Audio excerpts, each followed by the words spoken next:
చెప్పారు. ఇవన్నీ మీరు అందరికీ కూడా ప్రతి ఒక్కరికి తెలిసిన విషయమేను. ఇవన్నీ కాకుండా రేపు మనకి ఏప్రిల్ 11వ తారీఖు జరగబోయే ఎన్నికల్లో మన సిద్ధారాఘవరావు గారు ఎంపీకి వెళ్ళారని కూడా మీ అందరికీ తెలుసు. ప్రతి ఒక్కళ్ళకి కూడా తెలుసు కదా. అందరికీ ఎక్కువ మంది తెలియని చేతులు ఎత్తట్లేవరు. ఓకే, సంతోషం. అలానే మన కదిరి బాబురావు గారు కూడా మన దర్శి నియోజకవర్గానికి ఎమ్మెల్యేగా వచ్చారు. వారు ఎమ్మెల్యేగా నిలబడ్డారు. మీరందరూ కూడా మన అభివృద్ధి ఇదే విధంగా ముందుకు సాగిపోవాలంటే ప్రతి ఒక్కరు కూడా 2 ఓట్లు కూడా మన సిద్ధారాఘవరావు గారికి అలానే కదిరి బాబురావు గారికి సైకిల్ గుర్తుకేసి వాళ్ళందరినీ తప్పకుండా అత్యధిక మెజార్టీని గెలిపించాలి. మీ మన ముఖ్యమంత్రి నారా చంద్రబాబు నాయుడు గారు కూడా చాలా చక్కటి అభివృద్ధి జరిగింది. ఎందుకంటే రాష్ట్రం విడిపోయి వచ్చాక మనందరం కూడా గొట్టి చేతులతో బయటకు వచ్చారు.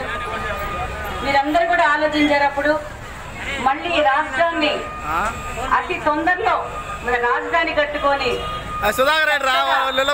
మళ్ళీ మన హైదరాబాద్ కన్నా కూడా చక్కగా చేసే వ్యక్తి ఎవరైనా చంద్రబాబు నాయుడు గారు మీరు ప్రతి ఒక్కళ్ళు గుర్తించారు. మీరందరూ కూడా వారిని ఆశీర్వదించి ముఖ్యమంత్రి పీఠం మీద కూర్చోబెట్టారు. ముఖ్యమంత్రి పీఠం మీద కూర్చోబెట్టాక ఆయన శరవేగంగా పనులన్నీ కూడా చకచక చేయటం మొదలు పెట్టారు. ఎందుకంటే ఆయన 3 నెలలు కూడా బస్సులోనే పరిపాలన సాగించారు. మీ అందరికీ కూడా తెలుసు ప్రతి ఒక్కరికి. మరి 120 రోజుల్లో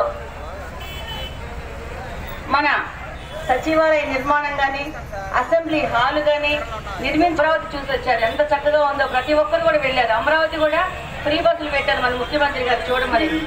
మరి అలానే పోలవరం వెళ్ళొచ్చారు. మీ అందరూ కూడా కుర్చేడి నుంచి కూడా చాలా మంది వేల సంఖ్యలో వెళ్ళొచ్చారు. అది కూడా ఏమవుతుంది, ఎందుకు వెళ్ళారు మీరందరంటే మరి అలాంటిది ఆయన ఎన్ని సంక్షేమ పథకాలు పెట్టారండి. 111 సంక్షేమ పథకాలు పెట్టారు ఆయన మన చంద్రబాబు నాయుడు గారు.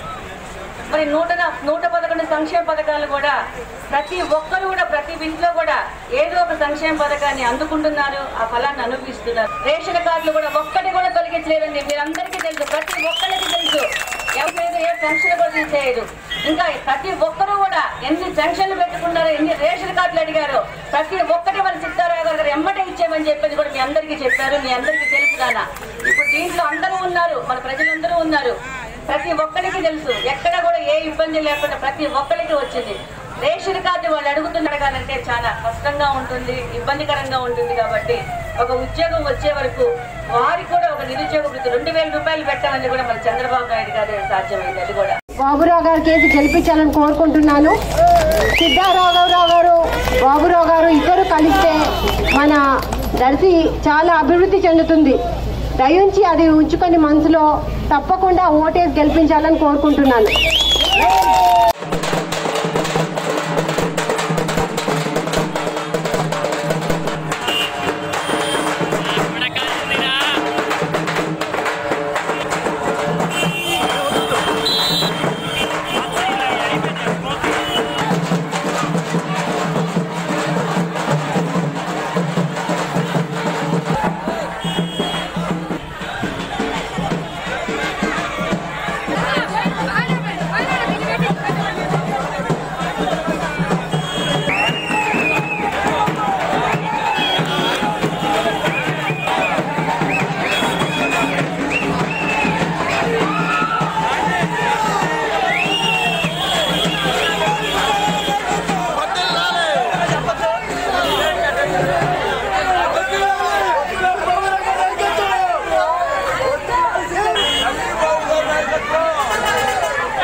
పసుపు కుంకాన్ని అందుకొని ఉంటారు. మీరందరూ కూడా మన సిద్ధారాఘవరావు గారు ఏ విధంగా ఇక్కడ అభివృద్ధి చేశారో భావించడం కాదు, నిజంగానే భావించారు కాబట్టి పసుపు కుంకుమ తీసుకున్న ప్రక్రియ 11వ తారీఖు ఎన్నికలకి తప్పకుండా తెలుగుదేశం పార్టీ ఓటేసి